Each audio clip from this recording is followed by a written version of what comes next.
Assalamualaikum warahmatullahi wabarakatuh. Salam sejahtera untuk kita semua. Halo anak teacher, bertemu lagi dengan teacher Liza di mata pelajaran Administrasi Pajak. Nah, di video kali ini kita akan berbicara tentang wajib pajak dan nomor pokok wajib pajak. Oke, baiklah, kita mulai dulu dari wajib pajak. Siapa sih yang disebut dengan wajib pajak ini? Nah, wajib pajak di sini yaitu orang pribadi, badan, maupun pemungut atau pemotong pajak selaku bendaharawan, di mana dia mempunyai hak dan kewajiban perpajakan sesuai dengan ketentuan perundang-undangan yang berlaku. Nah, jadi wajib pajak di sini ada 3 ya, yaitu orang pribadi, badan, serta bendaharawan. Nah, lalu berbicara tentang hak dan kewajiban, apa saja sih hak dan kewajiban yang harus dipenuhi oleh si wajib pajak? Kita mulai dulu dari hak wajib pajak. Nah, hak wajib pajak yang pertama yaitu hak untuk mengajukan restitusi dan kompensasi. Maksudnya apa, Cer? Nah, restitusi di sini adalah hak untuk meminta kelebihan pembayaran pajak. Nah, jadi misalnya nih kamu di bulan ini sudah membayar pajak, ternyata setelah dihitung kita kelebihan membayar pajaknya. Ya, nah kamu sebagai wajib pajak itu berhak untuk meminta kelebihan pembayaran pajak. Kemudian yang kedua, hak kompensasi. Nah, kompensasi di sini maksudnya yaitu hak untuk membayar utang pajak dengan kelebihan pajak. Misalnya kita bulan ini utang pajaknya 200.000. Nah, ternyata bulan kemarin kita ada kelebihan pembayaran pajaknya 50.000. Ya. Jadi 50.000 ini bisa kita kompensasikan untuk pembayaran pajak bulan ini. Berarti bulan ini seharusnya kita bayar 200 karena ada kompensasi 50.000, berarti kita hanya perlu bayar 150.000. Nah, itu bedanya antara restitusi dengan kompensasi.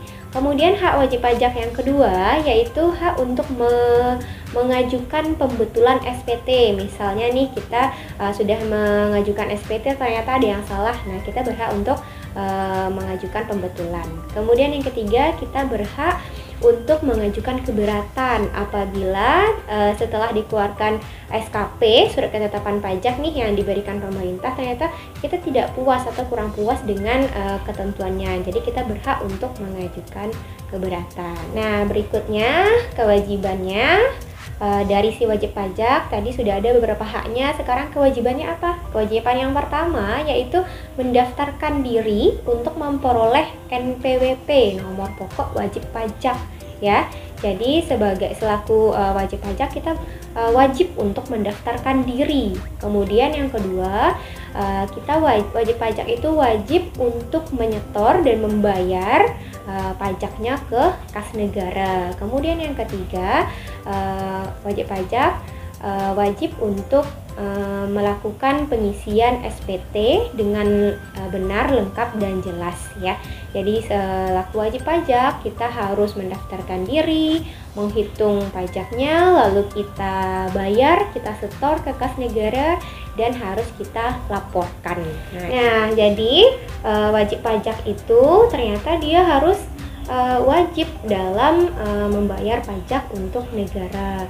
Lalu kalau tidak bayar ataupun diabaikan itu gimana, Cer? Nah, kalau tidak bayar atau diabaikan itu yang akan wajib pajak akan dikenakan yang namanya sanksi ya. Apa saja sanksinya? Kita akan bahas. Yang pertama ada sanksi administrasi. Nah, jadi kalau ada pelanggaran dalam administrasi, misalnya tidak punya NPWP nih, nah itu akan dikenakan sanksi berupa bunga dan denda. Kemudian yang kedua ada sanksi kenaikan. Jadi kalau kita dikenakan sanksi ini, tarif kenaikannya bisa berkisar 50 sampai 100% ya. Kemudian yang ketiga ada yang namanya sanksi pidana ya, bahkan sampai ada sanksi pidana. Sanksi pidana sini ada 2 juga jenisnya. Yang pertama sanksi pidana atas pelanggaran. Misalnya kita dengan tidak sengaja melanggar tetapi menyebabkan kerugian terhadap pendapatan negara, itu akan dikenakan sanksi pidana. Kemudian ada juga sanksi pidana kejahatan ya.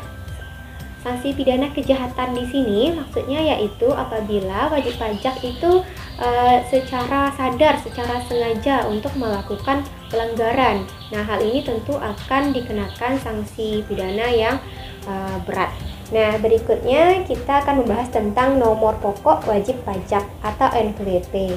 Apa sih NPWP itu? Nah, NPWP itu berdasarkan Undang-Undang Ketentuan Umum Perpajakan pasal 1 ayat 6 menyatakan bahwa NPWP ini nomor yang diberikan kepada wajib pajak sebagai sarana dalam administrasi perpajakan yang digunakan sebagai tanda pengenal atau identitas diri wajib pajak dalam menjalankan hak dan kewajiban perpajakannya. Nah, jadi wajib nggak sih punya NPWP ini? Jawabannya wajib ya. Setiap orang yang sudah punya penghasilan itu wajib memiliki yang namanya NPWP. Tapi kalau kamu belum punya penghasilan tetapi sudah punya KTP ya, umur sudah 17 tahun ke atas, itu juga sudah boleh memiliki NPWP. Nah, kemudian kalau nggak punya NPWP gimana, Nah, kalau nggak punya NPWP itu ada sanksinya ya, yaitu berupa pembayaran pajaknya itu 20% lebih tinggi dari yang seharusnya atau normalnya. Ya, jadi akan dikenakan tarif 20% lebih tinggi kalau tidak punya NPWP.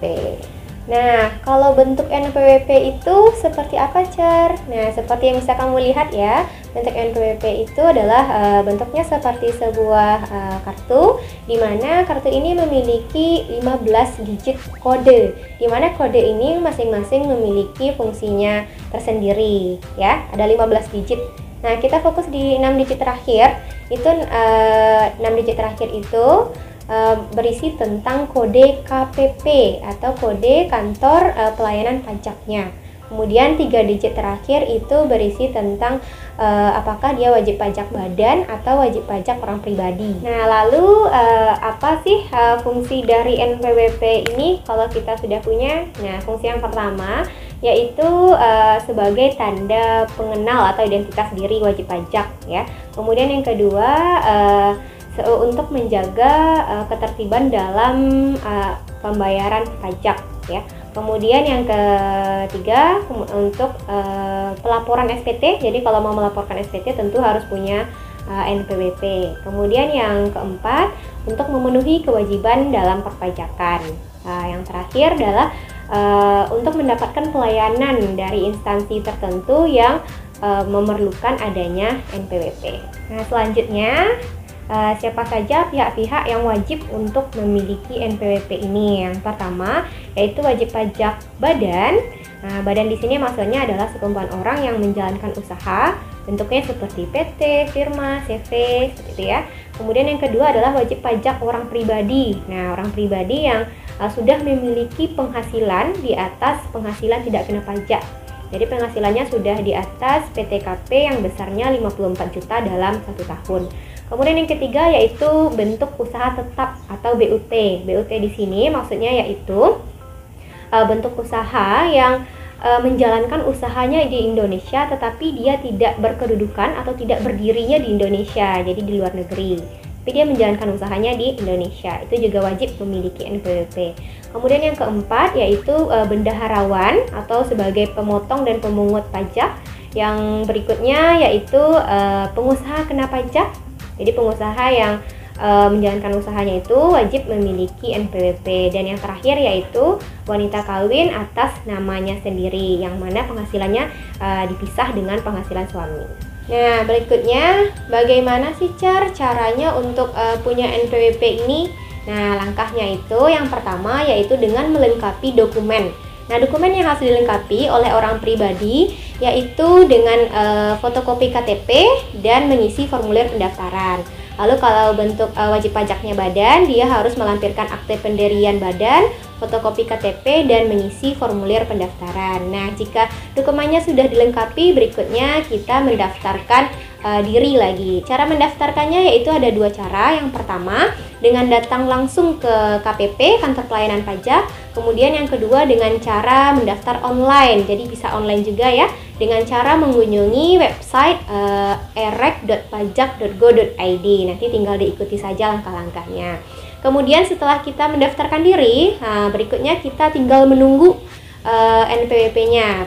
Tinggal menunggu NPWP, nanti KPP akan menerbitkan bukti penerimaan surat. Nah, setelah itu NPWP-nya akan diterbitkan dan akan dikirimkan melalui pos oleh KPP. Nah, yang terakhir ini ada penghapusan NPWP. Jadi NPWP ini bisa dihapus datanya atau tidak bisa digunakan lagi. Yaitu yang pertama, jika wajib pajak orang pribadi telah meninggal dunia dan tidak meninggalkan ahli waris.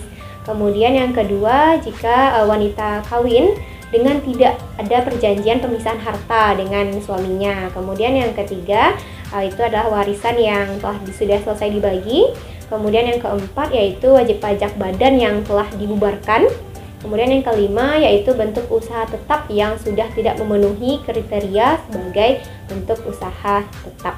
Oke, baiklah, sekian materi teacher di video kali ini. Semoga Ananda bisa memahami pembelajaran kita. Oke, see you in the next video. Assalamualaikum warahmatullahi wabarakatuh.